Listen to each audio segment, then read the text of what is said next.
Dobrý deň. Vítame vás pri crash teste vysávačov. Je to naozaj netradičná téma. Toto teda nebude o teste vysávačov, o tom, ako dobre vysávajú, ako efektívne pracujú, ako sa dajú ovládať, ale bude to o tom, ako odolávajú zvláštnym prostrediam.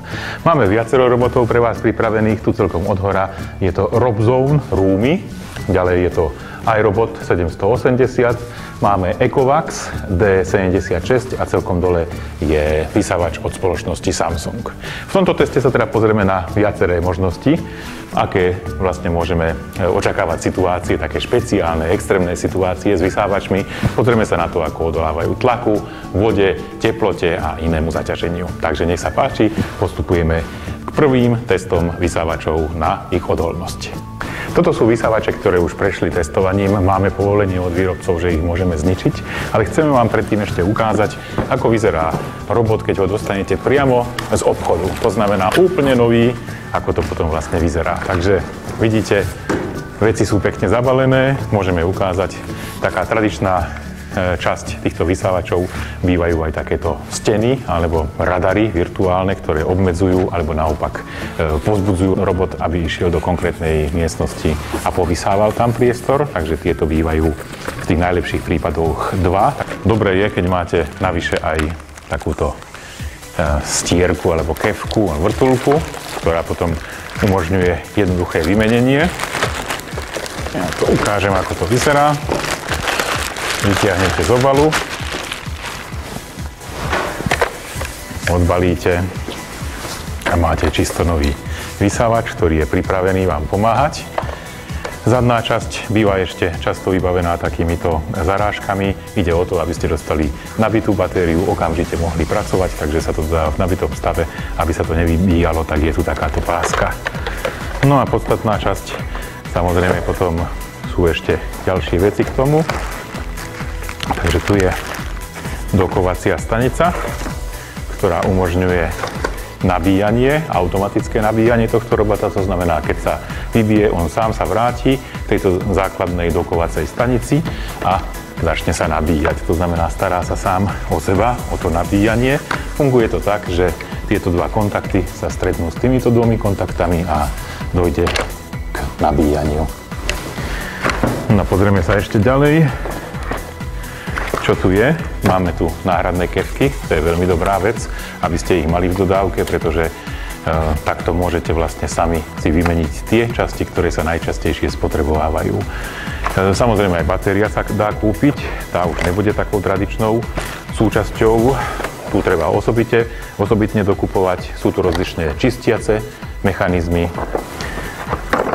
HEPA, filtre, diaľkové ovládanie, aby ste nemuseli nejak vstávať a napájací adaptér. Doteraz som to skladal doma, lebo som to nechal cez noc nabíjať, keďže boli všetky vybité.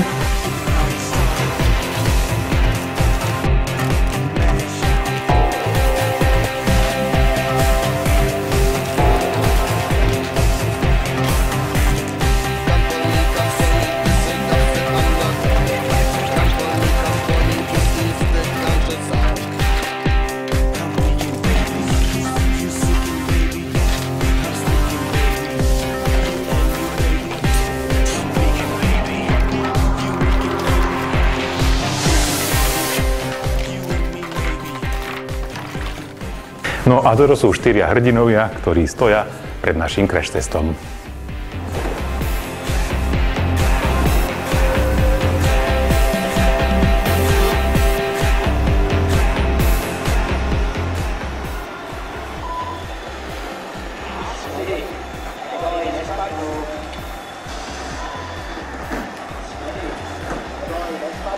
Pristupujeme k prvému testu. Ono je to tak, že každý z týchto vysávačov má svoje senzory, takže nespadne zo schodov, ale ono sa môže stať, že napríklad dieťa, pes, alebo proste nejako sa to stane, že vo vypnutom stave človek ako keby drgne do toho vysávača a on spadne na zem. Takže postupne si to vyskúšame, čo všetko odolávajú.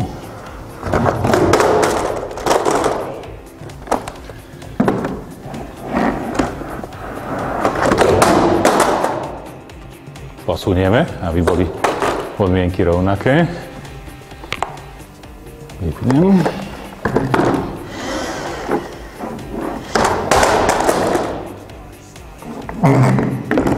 A posledný. No, takže ako vidíme, tomuto sa pravdepodobne nič nestalo, to, že vypadla tá nádoba s prachom, to je normálne a s tým si nebudeme robiť nejaké ťažké starosti. Osobne si myslím, že tento test asi každý z týchto vysávačov plnohodnotne prežil. Vyskúšame si to. Takže v poradí, akom sme to robili, prvý model od Ecovacs. Ten aj pekne rozpráva po česky. Druhý, Robzone Roomy. Zastavíme, lebo je dosť hlučný. Aj robot Roomba. Aj to zastavíme. Dobrá, dám si pauzu. Dobre, daj si pauzu, ale my pokračujeme ďalej.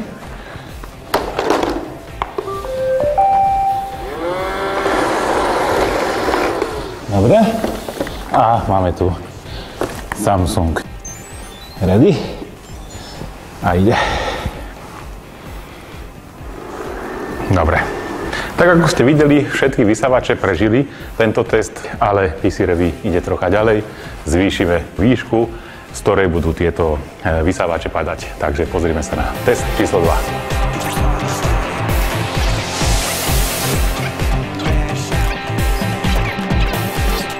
Tak, môžeme ísť na to.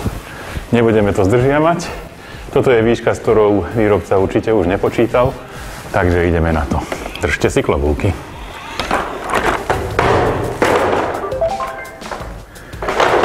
Jedna.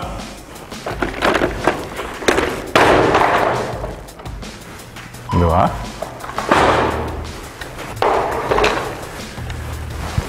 iRobot.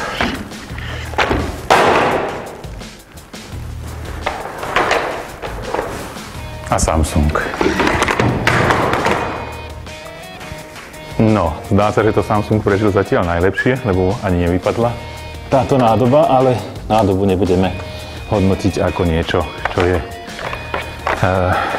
proti, pretože to sa môže stať, to je vyberateľná vec. No a vyskúšame. Nejaké zvuky sa tu už ozývajú.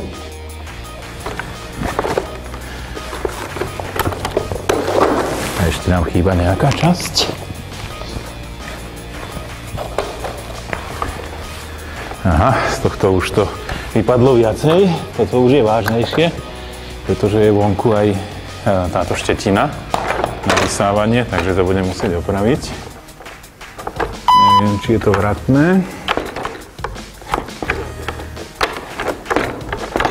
Dobre, dá sa, že to ako tak drží.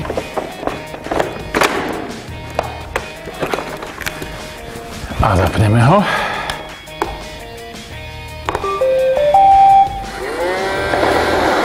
Dobre, bez problémov.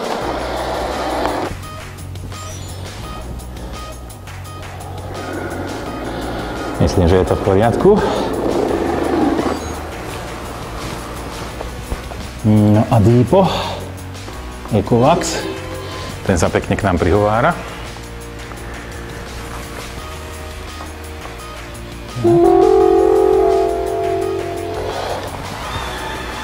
Len to pekne povysávaj. Schody tam nie sú. Dobre, myslím, že to funguje. Dobrá, dám si pauzu. Dobre, daj si pauzu. No a toto zariadenie, toto už vyzerá vážnejšie.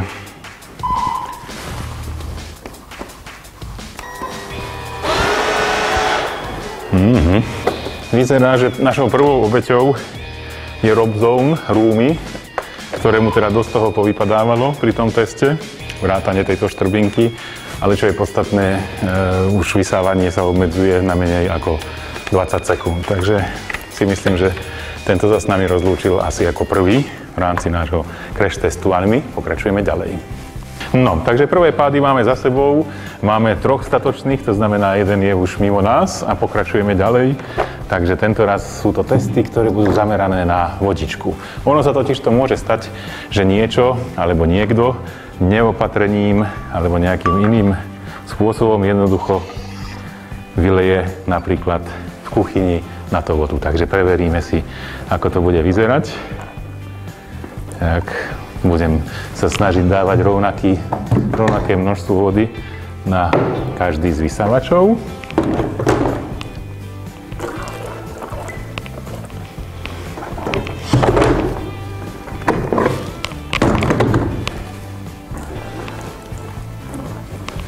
No fajn. Takže máme trocha vodné testy za sebou.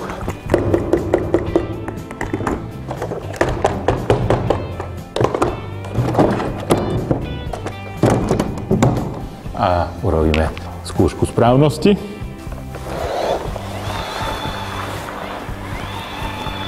Super, takže toto ide. Dobrá, dám si pauzu.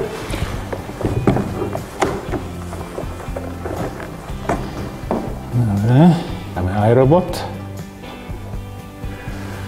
Tak.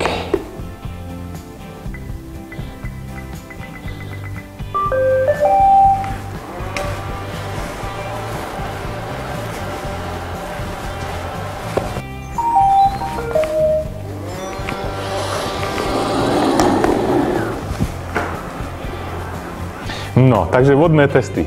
Ono je to tak, že chvíľku sme bojovali s dotykovým displejom v prípade iRobot Roomba. Museli sme naozaj dostatočne vysúšiť túto plochu, aby to začalo fungovať, ale na diaľkové ovládanie to fungovalo v poriadku. Zatiaľ všetky tri vysávače pokračujú do ďalšieho kola a tento raz to bude naozaj skúška ohňom. Ohník máme, takže skúsime simulovať, čo sa stane, keď napríklad dlhodobo svieti na váš vysávač slnko, takže bude tam dostatočne vysoká teplota. Takže ja to skúsim len tak trocha zohriať.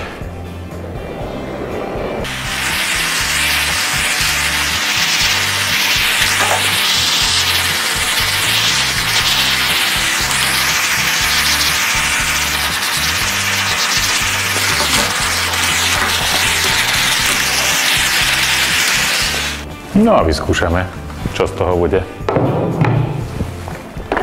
Takže Deeper od spoločnosti Ecovacs. Úplne v pohode. Dobrá, dám si pauzu.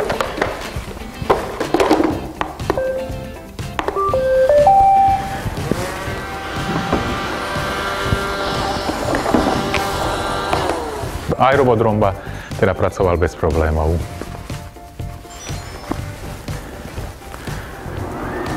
Dobre.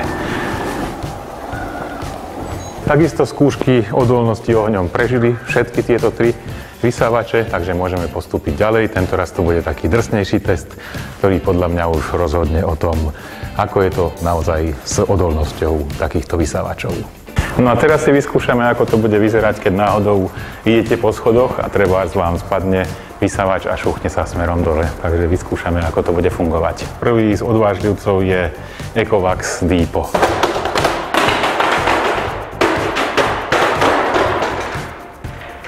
iRobot Roomba 780.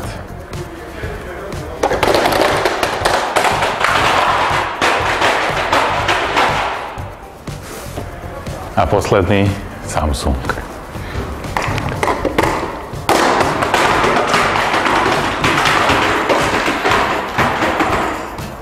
No, takže toto už boli ozajstné testy.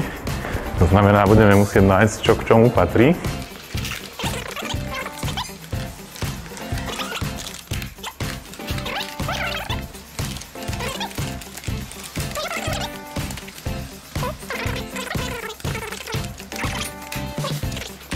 Tak, skúška správnosti.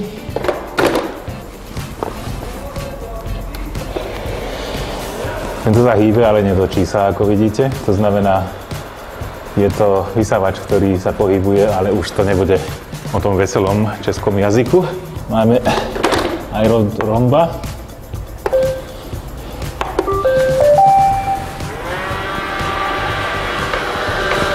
Vysávač vysáva. Funguje normálne. No a vyzerá, že aj tá dotyková časť ostala, lebo dokáže rozpoznávať prekážky, ktoré má na trati. Takisto Samsung funguje bez problémov. Jemu vypadlo viacero vecí počas tohto testu, ale osobne si myslím, že stále je to o funkčnom vysávaní. No, tak toto bol naozajstný test, ktorý naozaj sa môže v praxi stať. To sa vám jednoducho stane, že vám vysávač vypadne na schodoch a zrovna na takýchto dosť vysokých a dosť drsných. Do nášho ďalšieho testu pokračujú teda dvaja hrdinovia. Je to vysávač od spoločnosti Samsung a vysávač od spoločnosti iRobot, pretože tieto vyzerajú na prvý pohľad, že fungujú. Ešte si ich vyskúšame na rovnom povrchu. V tomto teste sa s nami rozlúšil vysávač, ktorý je od spoločnosti Ecovacs, volá sa Deepo. Vydržal toho celkom dosť, ale tento test už bol nad jeho možnosti. Takže do tých záverečných etáp postupujú títo dvaja hrdinovia. Takže ako vidíte, obidva nám vysávajú celkom normálne, takže obidva pokračujú do ďalšieho kola, pretože napriek tomu pádu zo schodov vysávajú úplne normálne. No, takže sme po testoch, ktoré preverili naozaj funkčnosť a odolnosť týchto vysávačov. Treba povedať, že pravdepodobne obidva odolajú veľmi hrubému zaobchádzaniu a sú to, dá sa povedať, veľmi kvalitné výrobky. Keďže chceme tento test dostať do toho stavu, aby sme vyskúšali fakt aj extrémne zaťaženie, tak sme tu s Činkou a s mojou váhou. Ja mám niečo okolo 105 kg, tu je tá tyč, tá má 20 kg a máme dokopy 40 kg záťaže, takže keď to dobre počítam, tak je to 105 plus 60, takže je to 165 kg, ktorými zaťažíme tieto dva vysávače. Takže sa môžeme pozrieť na to, ja to vyskúšam, ako to bude fungovať. Dúfam, že nezačnú vysávať, aby som s nimi neodišiel, ale hádam by som to už nejako len udržal. No dobre, takže ideme na to.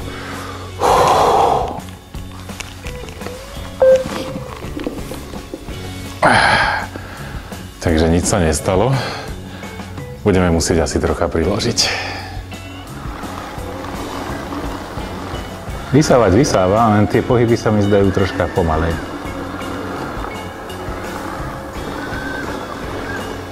Ale samotný systém navigácie, to všetko ide. Dobre, pridáme na váhe.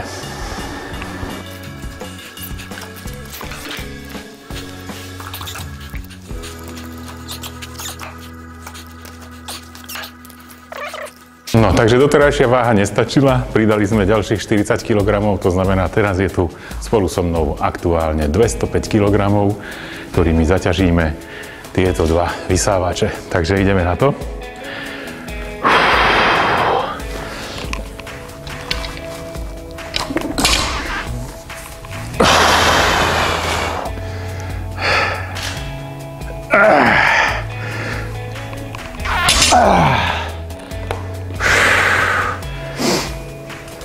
Myslím si, že to prežili obidva. Budeme musieť ešte pridať, ale už nie na váhe, ale budeme priamo na ne klásť. Takže budeme postupovať ešte inak. Tento bude vysávať dokedy sa bude dať.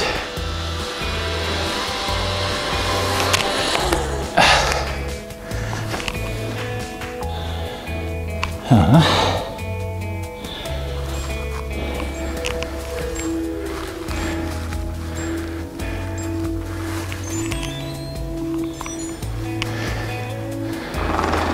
Aha. Možno, že počujete ten zvuk, že tie kolieska zapadli celkom dole, takže nedokáže on už potom tak vysávať ako predtým. Jednoducho tie kolieska sa dostali do nesprávnej polohy a potom nedokáže prekonať ani takýto, dá sa povedať, relatívne malý sklon. Dokopy je tu 20, 40, 60, 80, 100 kg, ktorí idú priamou hmotnosťou na povrch tohto vysávača, v tomto prípade od spoločnosti Samsung. Teraz sme pridali ďalších 100 kg, to znamená, že je tu celkové 200 a už sa ozvali zo spodu také podozrivé zvuky, ako keď sa láme umelá hmota. Takže uvidíme, ako to bude, ale 200 kg asi nikto nebude dávať na svoj vysávač, to sú fakt extrémne testy, aby sme rozhodli, kto je víťazom tohto testu.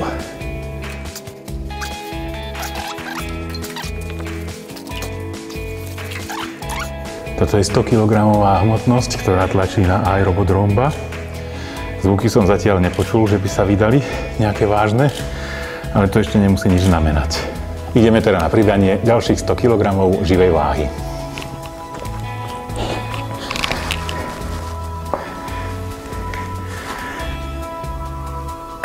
A presne to isté, čo sme robili so Samsungom.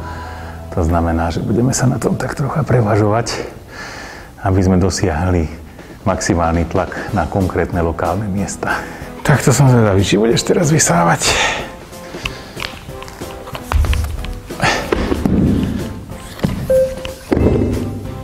Ozývať sa ozýva.